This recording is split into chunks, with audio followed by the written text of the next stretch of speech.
சமீபத்துல தான் பார்த்தோம் ஒரு பெண் அமைச்சர் தாவேகாவை சேர்ந்த பெண் அமைச்சர் வந்து அவங்க கட்சிக்குள்ளேயே ஒரு தகாத வார்த்தைகளை சொல்லி மிரட்டிய ஒரு காணொளி ஆடியோ எல்லாம் பயங்கர வைரல் ஆச்சு.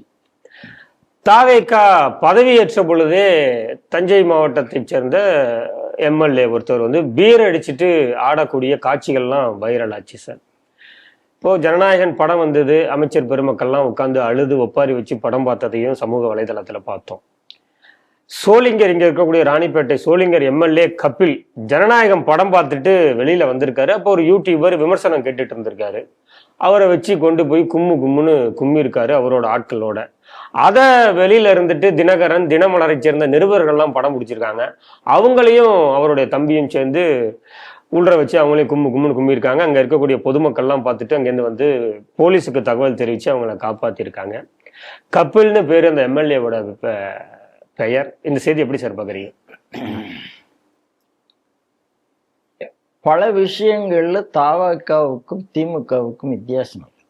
திமுகவிலையும் முதல்வர் சர்வாதிகாரியாகத்தான் இருப்பேன்னு சொன்னாரு. அந்த சர்வாதிகாரியை யாரும் மதிக்கல.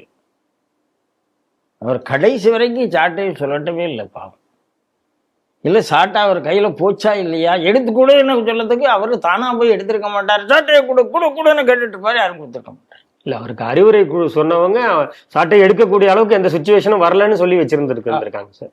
அதே மாதிரி அதனாலதான் கொண்டு விட்டார். அதே மாதிரி இவர் சொல்றாரு, நீங்க என்ன தப்பு பண்ணாலும் அது எனக்குத்தான் வந்து சேரும்னு சொல்றாரு. ஆனா தெரிஞ்சுதான் தப்பு பண்றாங்க.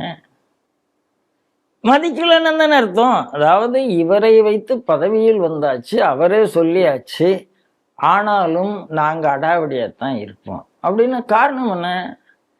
நாம ரீல்ல அதை தானே காமிச்சிருக்கோம். நாம ரீல்ல பொறுக்கியா தான் காமிச்சிருக்கோம். நம்ம ஹீரோவா காமிக்கல.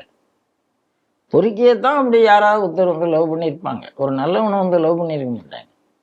எல்லா கதையும் அப்படித்தான் இருக்கும். எல்லா கதையும் ஒரு விளையாட்டு பையனா இருப்பாங்க, யாராவது நம்பி காதலிச்சிருப்பாங்க.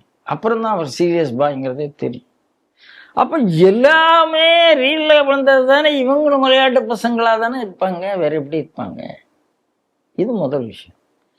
ரெண்டாவது, நீங்க இந்த அரசாங்கத்துல அந்த இன்ஸ்பெக்ஷன் போன இதெல்லாம் நீங்க பார்ப்பீங்க.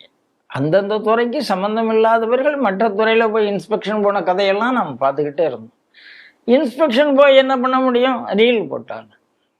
ரெண்டாவது, அமைச்சர் நேரடியா யாராவது சஸ்பெண்ட் பண்ண முடியுமா? முடியாது. அதிகாரிகளை வச்சுதான் பண்ணணும். அமைச்சரே பண்ற மாதிரி பைத்தியக்காரத்தனங்கள் எல்லாம் இங்க நடந்து கொண்டு இருக்கிறது. அப்போ இங்க என்னன்னா, யாருக்கும் தன்னுடைய அதிகாரம் தெரியவில்லை. அதிகாரம் தெரியாதவர்கள் என்ன நினைக்கிறாங்க? நமக்கு அதிகாரம் வானலாவா அதிகாரம்னு ஒரு எம்எல்ஏ நினைக்கிறாரு. போலீஸ் ஸ்டேஷன் வேண்டாம், நீதிமன்றம் வேண்டாம். நாம நினைச்சா பத்திரிகைக்காரனை ஒரு யூடியூபரை போட்டு நீங்க சொன்ன மாதிரி கும்ப முடியும். ஒரு தினகரன் தினமலர் பத்திரிகைக்காரனை கூப்பிட்டு கும்ப முடியும். சார், இது வந்து ஒரு இடத்துல நடந்ததுன்னு நான் நினைக்கல, பல இடத்துலையும் நடக்குதுன்னு நான் நினைக்கிறேன். இன்னும் பரவலாக வெளியில வரல. ஏன் வெளியில வரலைன்னா, இன்னும் இந்த ஆட்சியை பத்தின ஒரு அச்சம். வந்தா என்ன ஆகும், வரலைன்னா என்ன ஆகும், இவங்க எப்படி ரியாக்ட் பண்ணுவாங்க, வைல்டா ரியாக்ட் பண்ணுவாங்களா, சாஃப்டா ரியாக்ட் பண்ணுவாங்களா, எதுவுமே எங்கேயும் தெரியல. இந்த இடத்துல ரொம்ப வைல்டா ரியாக்ட் பண்ணியிருக்காங்கிற விஷயம் இப்ப வெளியில் வருகிறது. இல்ல, போன ஆட்சியிலுமே பத்திரிகையாளர்கள்லாம் தாக்கப்பட்டாங்க. ஆனா பத்திரிகையாளர் சங்கங்கள் அமைதி தான் காத்துது. இப்பவும் பத்திரிகையாளர்கள் தாக்கப்பட்டிருக்கிறாங்க. இது வரைக்கும் பத்திரிகையாளர் சங்கத்திலிருந்தோ மூத்த பத்திரிகையாளர்களோ ஒரு கண்டனம் தெரிவிச்சு எந்த விதமான அறிக்கை வந்த மாதிரி தெரியல. அதுதான் சார், பத்திரிகையாளர் மத்தியில அந்த குழப்பம் இருக்குங்கிறவன் தைரியமா இதை சொல்ல முடியுமா முடியாதா? Wild reaction. திமுக மாதிரி இதுவும் வைல்டா இருந்தால் அப்படின்னா வைல்டா தான் இருக்குங்கிறதும் உண்மை. அங்க அச்சம் இருக்குங்கிறேன் நான். வைல்டா இருக்குங்கிறத சொல்றதை விட வைல்டா இருந்தால் என்ற அச்சம் இருக்குங்கிற நான் வார்த்தையை சொல்றேன். ஆனா பத்திரிகைக்காரர்களுக்கு இது நடக்கும் என்றால் யாருக்கு நடக்காது? இதுதானே பத்திரிகை சொல்லணும். அதனால தவேகா அரசுக்கும் திமுக அரசுக்கும் பெரிய வித்தியாசம் இல்லை. இது போக போக போக மக்களுக்கு புரிய ஆரம்பிக்கும். அப்படிதான்